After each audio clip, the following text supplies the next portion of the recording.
आजिर भिडियोटी जया एकादशी विषय दिने भगवान श्रीकृष्ण एवं महाराज युधिष्ठिर मध्य वार्तालाप चलीथिला।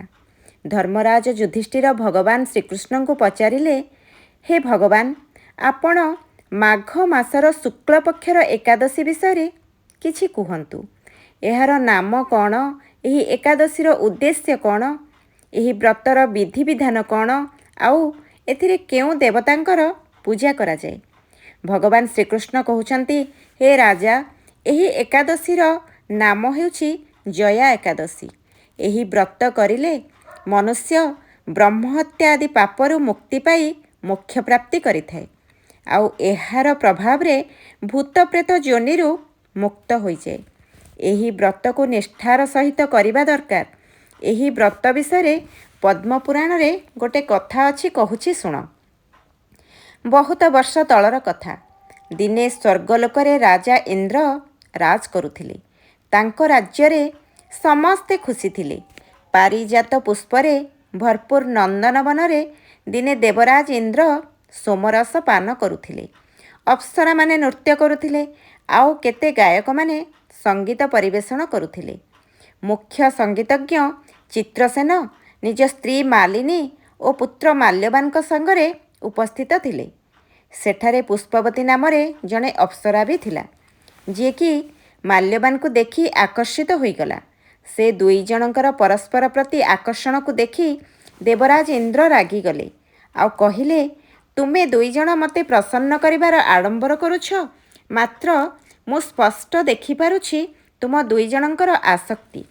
एते बड़ सभारे तुमे दुहे मते अपमानित करिल। मु तुमको अभिशाप देउछि, तुमे एही क्षणी पिशाच जनी को चली जाओ। पति पत्नी रूपरे मृत्यु लोक को जीव, आउ तुमे निज पापर फल भोगिब। राजा इंद्रंकर एभली कठिन वचन शुणिकी माल्यवान और पुष्पवती अति लज्जित हेले, आउ संगे संगे हिमालय शिखर रे पिशाच रूप को आसीगले।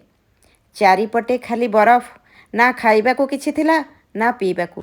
सेमाने थंडारू रक्षा पाइबा पई गोटे गुंफारे शरण नेले।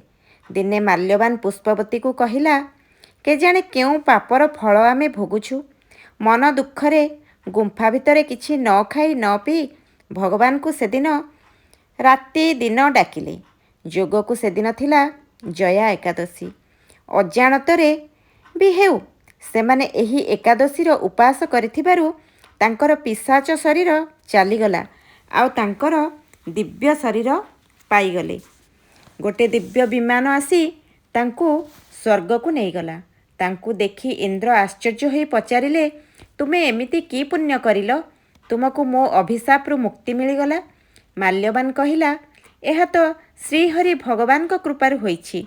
आमे अजाणतरे उपास रहिथिलु, आउ सेदिन भगवानकर प्रिय जया एकादशी थिला, तेणु आमको ए दिव्य शरीर मिलीगला। इंद्र कहिले, तुमे श्रीहरिंकर कृपा लाभ करिछ, तेणु तुमे स्वर्गरे रही पारिबो। तेणु ए संसार रे समस्तंकु एही एकादशी व्रत करी भगवानकर कृपा प्राप्त करिबा उचित। राधे राधे।